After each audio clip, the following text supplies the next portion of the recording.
నమస్తే welcome to 108 TV Telugu news channel. నేను మీ స్పందన. ముందుగా అందరికీ సంక్రాంతి పండుగ శుభాకాంక్షలు.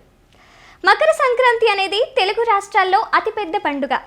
ఆ రోజు మకర సంక్రాంతిని ప్రజలు జరుపుకుంటారు. అయితే సంక్రాంతి రోజు చేయాల్సిన పనులు, ఇవ్వాల్సిన దాన ధర్మాలు ఏంటో ఇప్పుడు తెలుసుకుందాం.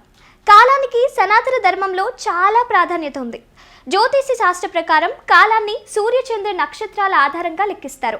సూర్యుడు ఒక రాశి నుంచి మరొక రాశిలోకి ప్రవేశించేటువంటి కాలమును రవి సంక్రమణమని జ్యోతిష శాస్త్రం చెప్తుంది. ఈ రవి సంక్రమణాలు జరిపేటటువంటి కాలమును పుణ్యకాలముగా శాస్త్రములు చెప్తున్నాయి. ప్రముఖ ఆధ్యాత్మికవేత్త చిలకమర్తి పంచాంగకర్త బ్రహ్మశ్రీ చిలకమర్తి ప్రభాకర చక్రవర్తి శర్మ తెలియజేశారు. ఇలా సూర్య భగవానుడు ధనురాశి నుంచి మకర రాశిలోకి ప్రవేశించిన పుణ్య సమయమే మకర సంక్రాంతి. జ్యోతిష్య శాస్త్ర ప్రకారం సంవత్సరంలో 12 మాసములు సూర్యుడు ఒక్కొక్క రాశిలో సంచరించును. ఇలా సూర్యుడు 12 రాశులలో సంచరించిన కాలమునే ఒక సంవత్సరం. ఈ సంవత్సర కాలమును 2 ఆయనములుగా విభజిస్తారు. ఒకటి ఉత్తరాయణము, మరొకటి దక్షిణాయనము. ఉత్తరాయణంలో చేయాల్సినవి సూర్య భగవానుడు కర్కాటక రాశి నుంచి ధనురాశికి సంచరించే కాలమును దక్షిణాయనముగా, అలాగే మకర రాశి నుంచి మిథున రాశి మధ్య సంచరించే కాలమును ఉత్తరాయణముగా జ్యోతిష శాస్త్రం చెప్తుంది. వేదాల ప్రకారం దేవతలకు ఉత్తరాయణము ఒక పగలు, దక్షిణాయనము ఒక రాత్రి.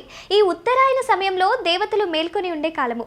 ఉత్తరాయణము శారీరక శ్రమకు, పూజలకు, సాధనకు అనుకూలమైన కాలమని, అలాగే దక్షిణాయనము ధ్యానానికి, దీక్షకు, పితృదేవతార్చనకు అనుకూలమైన కాలమని శాస్త్రములు చెప్తున్నాయి. ఇంతటి ప్రాధాన్యత ఉన్నది కాబట్టే మహాభారతమునందు భీష్మాచార్యుల వారు ఉత్తరాయణము వరకు అంపశయ్యపై ఎదురు చూసి ఉత్తరాయణమునందే తనువు చాలించారు. పితృదేవతలకు తర్పణాలు. సంక్రాంతిలో సమ్ అంటే మిక్కిలి, క్రాంతి అంటే అభ్యుదయము. మంచి అభ్యుదయమును ఇచ్చే క్రాంతి కనుకనే దీనిని సంక్రాంతి అని చెప్పినట్లుగా ప్రముఖ ఆధ్యాత్మికవేత్త చిలకమర్తి పంచాంగకర్త బ్రహ్మశ్రీ చిలకమర్తి ప్రభాకర చక్రవర్తి శర్మ గారు తెలియజేశారు. సూర్యుడు మకర రాశిలోనికి ప్రవేశించడం చేత దీనిని మకర సంక్రాంతిగా చెప్తారు. మకర సంక్రాంతి రోజు ఏ వ్యక్తి అయినా తలస్నానాన్ని ఖచ్చితంగా ఆచరించాలి. గతించినటువంటి పితృదేవతలకు తర్పణాలు వదలాలి. నూతన వస్త్రములు ధరించాలి. దాన ధర్మములు. సూర్యారాధన, విష్ణుమూర్తి ఆరాధన చేయాలి. మకర సంక్రాంతి రోజు సత్యనారాయణ స్వామి వ్రతం చేసుకోవడం చాలా విశేషం.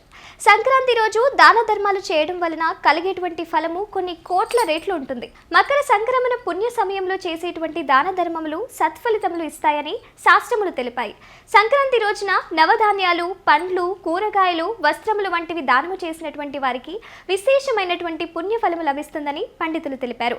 కేవలం మకర సంక్రాంతి రోజు పితృదేవతలకు నువ్వులతో తర్పణాలు వదలటం వలన మిగిలిన అన్ని సంక్రమణ సమయాల్లో తర్పణాలు వదిలిన ఫలితం లభిస్తుందట. మకర సంక్రాంతి రోజు సూర్యనారాయణుని పూజ, సత్యనారాయణ స్వామి వ్రతం వంటివి ఆచరించుకోవడం వలన శుభ ఫలితాలు కలుగుతాయి.